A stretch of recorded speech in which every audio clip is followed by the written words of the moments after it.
Magandang araw mga kagri, magandang buhay po sa lahat. Sa video ito ay gusto kong talakayin yung sikat na sikat ngayon ang aming lalawigan ng Mindoro, ang ASF o African Swine Flu o Swine Fever.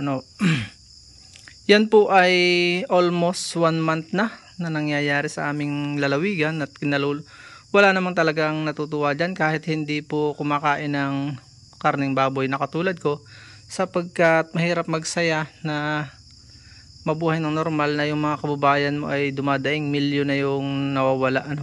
Gusto ko lang pag-usapan natin sa maiksi nating agrikwentuhan na ito, yung haka-haka ng ilan na ito ba ay yung sabotahe o epidemya na. Yung epidemic means kumalat na talaga. At ano nga ba katotohanan sa likod nito na atin pong tatalakayin, na kung maaring may mali ako sa sinasabi, dahil ako naman po ay nagtatanong-tanong din lamang at kumukuha ng mga datos mula sa ibang mga tao at sa mga report ng mga may alam sa mga kahit sa mga masaselang isyong katulad nito. Tinanong ko yung isang kaibigan ko kung posible nga ba na ito ay sabotahe sa aming lalawigan, sapagkat hindi naman lingid po sa lahat ay namayagpag po ang Mindoro, ang particular ang Oriental Mindoro, sa usaping baboy o swine animal racing. Nung panahon, ito yung nangyari nung panahon na mahaba-haba din, na yung ibang mga sikat na lalawigan ay sa baboy ay naatake nga nitong ASF, African Swine Fever na ito, Swine Flu na ito. At sa amin nga po ay bigla na lang itong nagulat kami at may mga lockdown ng mga provinces sa amin, sa iba't ibang bayan sa aming lalawigan. At makailan lang ay lockdown na rin ngayon ang Calapan. So mainit-init pa yung issue. Dati ay sa Nauhan, dati sa South, ngayon ay Victoria ay na din na konti, at nakalibre na lang ngayon yung aking bayan. So ang pagsusumikap ng ating pamahalaan ay sinasaluduhan po ng inyong lingkod at ang ating mga kaagri. Hindi man po umiimik ay saludo sa araw at gabing pagbabantay, napakatyaga. Subalit ito nga po ba ay sasapat para sawatain ang ganitong pangyayari? Sa akin pong pagkatatanong ay sinabi ng isang kaibigan ko, katrabaho, kakilala, matagal na naging ka-close din sa trabaho. Ang sabi ko, posible ba na sabotahe ito sa lalawigan natin? Ang sabi niya, oo, pwede.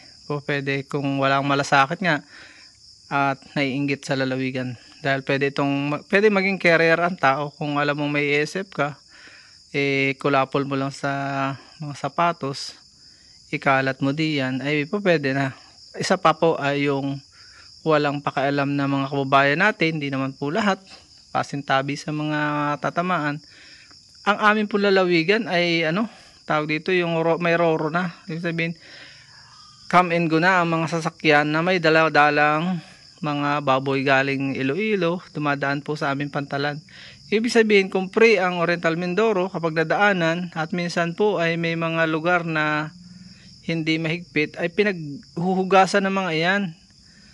Kung na-sprayan man o na-monitor sa pinanggalingan, pagdating sa karsada, hindi na po yan monitor. Pag yan ay nag-iwan ng dumi, carrier din po yan ayon sa aking source na napagtanungan. So, ganun po siya kaselan. O hindi man natin masabing intentional na nasabotahe, pwede pong mangyari na ito ay hindi sinasadya, ay sadyang pumupunta sa aming lalawigan dahil nga lang sa kapabayaan ng mga walang pakialam na mga biyaherong ito na naghuhugas sa aming lalawigan. So yun po yun ang katotohanan. So nakalulungkot lang na hindi nga sasapat yung effort ng pamahalaan dito, na spray na ginagawa nila sa mga, bagaman sinasaluduhan nga po natin, ang katotohanan hindi po yan sasapat talaga. Ang kailangan po dito ay massive na pagtutulungan, malasakit po baga. Alisin muna sana yung inggit, sapagka kung meron mang naiinggit sa aming lalawigan, at magmalasakit naman, wag lang yung sariling hanap buhay ang isipin, sapagkat hindi naman po tayo nabubuhay, ika nga sabi ng Romans, walang sino mang nabubuhay para sa sarili lamang. At lahat ng ating ginagawa, kung sinasadya man natin namang damage ng kapwa, ay babalik po ito sa atin. Mabilis pala sa 24 oras. Ikang mabilis pa sa alas 4 sapagkat ang ating ginawa hindi nalilingid sa ating Panginoon. Ano po? So kung may precautionary measure ang pamahalaan, suportahan po sana natin ng bawat mga animal raiser ng swine animal raiser, mga may piggery. Magkanya-kanya po sana ng disinfect. Kung may nagtatamlayin, yun nakikita ko lang na solusyon, patay na. Ano po? At para sa mga mensahe ko din sa mga kababayan natin na nagsasamantala, may mga nagsasamantala po, talagang sinamantala nila yung pamimili. Ano? Pwede pa naman bilhin, ay ang ginagawa, halimbawa ang declare ng governor ay 150 price freeze, no? Hindi po pwedeng pababain doon. Binibili lang po ng 130 ng mga sabihin na natin talagang gusto agad yumaman. Kawawa naman po itong mga kababayan nating nagpapakahirap din na mabuhay. So lumaban sana tayo ng patas. Huwag natin labagin yung batas deklarasyon ng ating mga nasa pamahalaan, sapagkat babalik po sa atin yan, ang aking paalala, babalik po sa atin ang anumang pagsasamantalang ginagawa natin sa ating mga kapwa. Ano po? Yun po, mahirap kumita ng biglaan dahil ito'y parang bulading maglalaho, dahil ito'y pananamantala. Medyo may sumpa po itong dala. Ano po?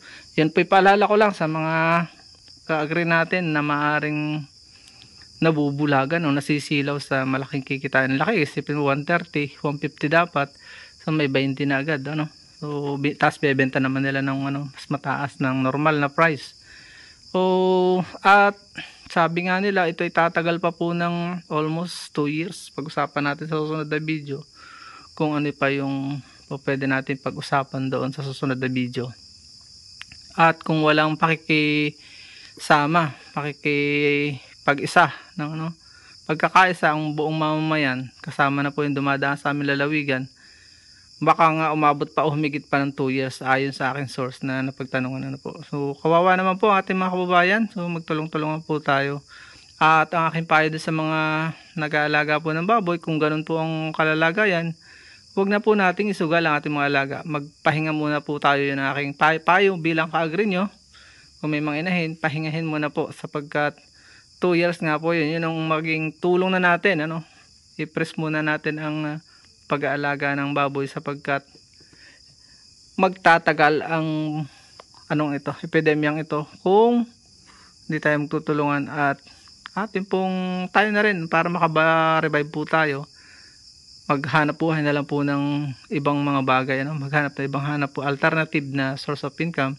Yun yung payo ko, sapagkat kung magtatagal nga po ito, ay kawawa po tayong lahat, kayong lahat. Hindi bale yung mga hindi nag-aalaga nito. Pero hindi man ka nag-aalaga, bumibili ka naman ng karne baboy, apektado ka rin. Yun lang po, at maraming salamat. Kaya natin ito bilang isang Pilipino kung magkakaisa at magtutulungan tayo. Magmalasakit po sana tayo at alalahanin natin ang perang ating kinuha sa kasamaan, sa panggugulang sa kapwa, pananambantala, hindi natin madadala yan sa kabilang buhay. Maraming salamat.